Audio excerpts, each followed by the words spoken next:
Hey there folks, this is Pop Culture, I'm Alex Pop, and having given my list of the top 10 best movies of 2023, you know what comes next.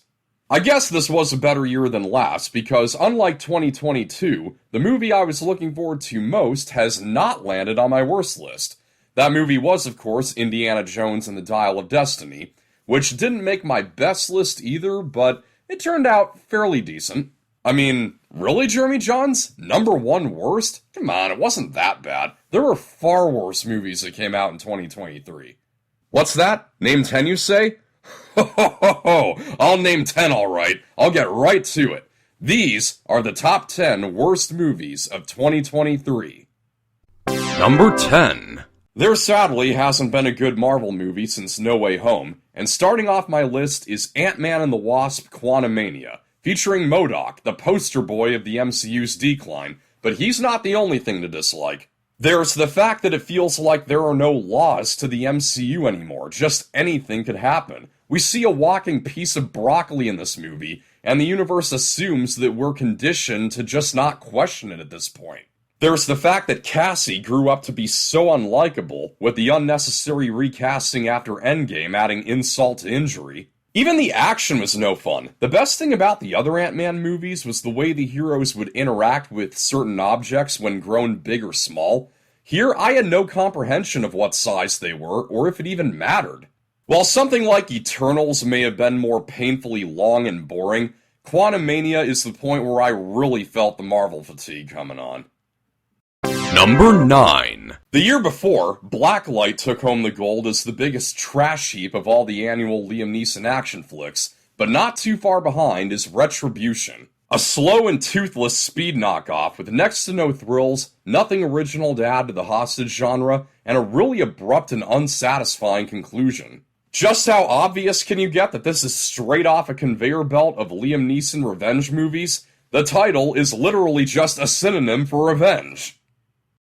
Number 8. I understand this movie may have reached its target audience, but I'm not a gamer myself, so speaking just as a moviegoer, Five Nights at Freddy's was one of the more awkward experiences I had in 2023.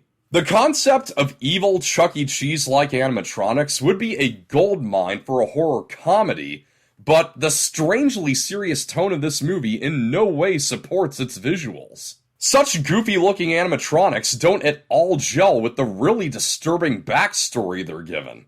Not helping anything are the uninteresting characters and padded runtime, with a gang of vandals breaking into the pizza parlor just so they can all get axed off. If you're a fan of the game and this movie satisfied you, great, but for me, it was just alienating. Number 7. Speaking of being full of clashing elements, number 7 goes to Mafia Mama, a movie where I learned far more about wine than I did about any of the characters. It's best described as an ultra-violent bad sitcom. It really is strange. The dialogue is completely on par with a bad sitcom, and yet it tries so hard to be a savage gangster movie, punctuating itself with random moments of bizarre, out-of-place gore. I'd say I didn't expect anything, but since this was the first Regal mystery movie I saw, Mafia Mama was an unpleasant surprise. Number 6. And number 6 is a movie that I never would have even heard of without happening to come across it on the Regal app. That is Camp Hideout, a witless attempt at doing Home Alone 7 at a church summer camp. The acting is stilted, Corbin Bleu giving the only adequate performance, and it's filled with cliched characters and plot points, unfunny slapstick, sporadic fourth wall breaking, and then out of nowhere ends on a quasi-sci-fi cliffhanger. As the only person in the world who saw this movie, I can tell the world they didn't overlook anything. It's admittedly harmless, but a terribly lifeless family movie that not even Christopher Lloyd as a scary camp director was able to bring any joy to. Number 5. Generously only at number 5 is Love Again, which on one level is a hopelessly contrived romance that opens with the lead girl's current boyfriend getting hit by a car and dying, and she just stands there blank-faced as she watches. Like, what?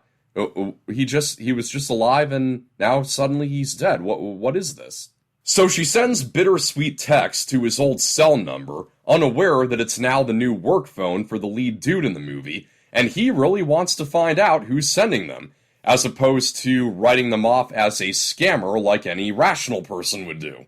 From there, you mostly know the kind of movie you're in for, but the other layer to it is that it's a giant sellout for Celine Dion, never letting us forget what a goddess she is.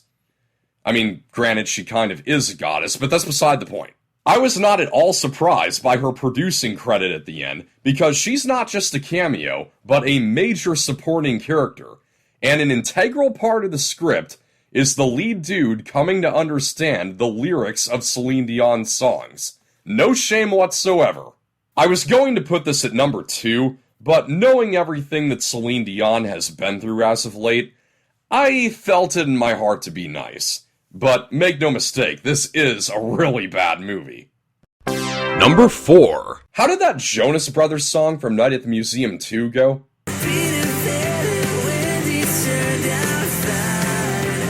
Not from my experiences. Peter Pan and Wendy turned out to be the worst live-action Disney remake since Lion King. The Little Mermaid actually escaped this list because the romantic element of that movie I thought was quite good, the rest was just by the numbers. Peter Pan and Wendy has got no saving graces. I know the term woke disaster gets thrown around frivolously, but this movie works to earn that label, betraying the themes of the source material by removing all motherly traits from Wendy's character, because, a woman having motherly instincts is just sexist now, in exchange for making her a bland girl boss not at all elevated by Ever Anderson's embarrassing performance. Also missing the point of J.M. Barrie's work, it makes some of the Lost Boys into girls, and practically breaks the fourth wall to berate the audience for noticing. There isn't even anything eye-catching. Give Pan from 2015 some credit, as horrid of a Peter Pan movie as that was too. Neverland at least looked fantastical.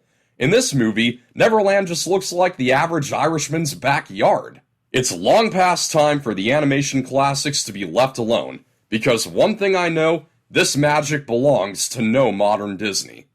Number 3. Good thing I've got my film diary, because otherwise I probably would have forgotten all about Fear. No, it does not have Mark Wahlberg hitting himself, so don't think it's even fun bad. The only way it's at all watchable is if you get friends together and play a game where you see who can name the most other horror movies that each of the ideas in this one have been done before. There's not a single original idea put into anything. It's kind of fascinating. This whole movie is just one big cliche. I swear, if I see one more horror movie with someone who has asthma, why can't they think of any other weakness for a character in a horror movie? Add to that poor acting and crappy effects, and you've got the most forgettable flick of 2023. Number 2. You may be familiar with the Dave Ramsey principle. If you can't afford something, don't buy it. The same kind of thing goes for filmmaking. If you don't have the budget, don't make it. Case in point, On Fire, which really did try to prop itself up as a big-budget disaster blockbuster.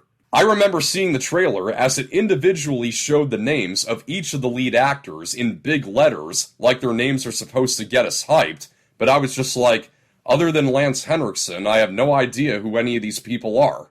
In reality, this is perhaps the phoniest-looking disaster movie that you won't find on the 99-cent direct-to-video shelf, with CGI fire that looks so artificial, and even visibly glitching in the background at one point. It's meant to be for anyone who has lost their home or life in a wildfire, but it also has this weirdly mean-spirited side to it, with a protagonist dying in the fire instantly after saying climate change isn't the cause. At least I got a moment of relief from one part that had me in stitches, where the teenage son actually walks right up to the raging inferno and starts cussing it out. I swear, he walks right up to the fire and just goes, "You fire!"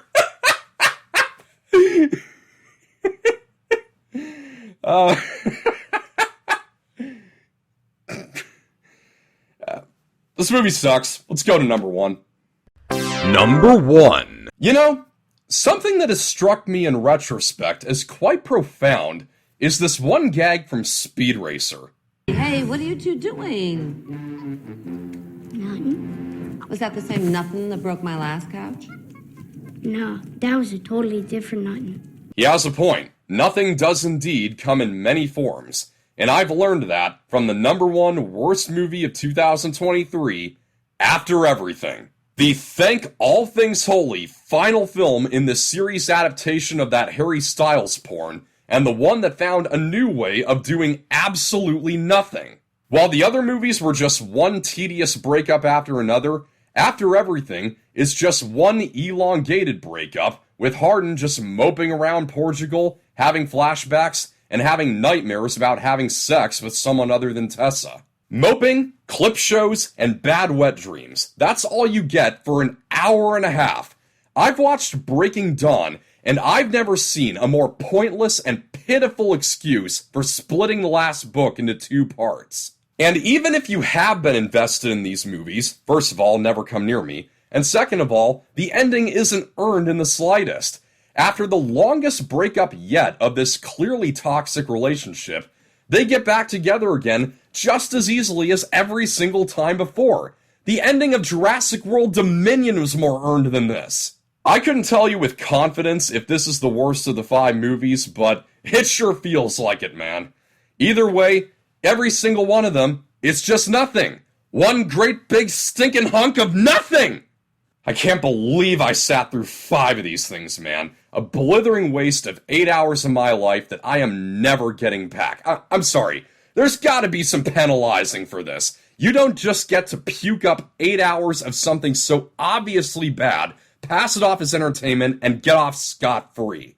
I'm just glad these movies are finally done. The only thing they've been doing for me is hogging up the number 1 spot on my worst of the year list. I think the only exception was 2020 when I put The Turning above After We Collided, but still, after 3 years in a row of these movies taking my number 1, now in 2024 there can be a more surprising number 1 worst movie. So what do you think were the worst movies of 2023? Whatever they are, let me know in the comments. That's a wrap. Thank you for watching. Like and share, subscribe for more. This is Pop Culture. I'm Alex Pop.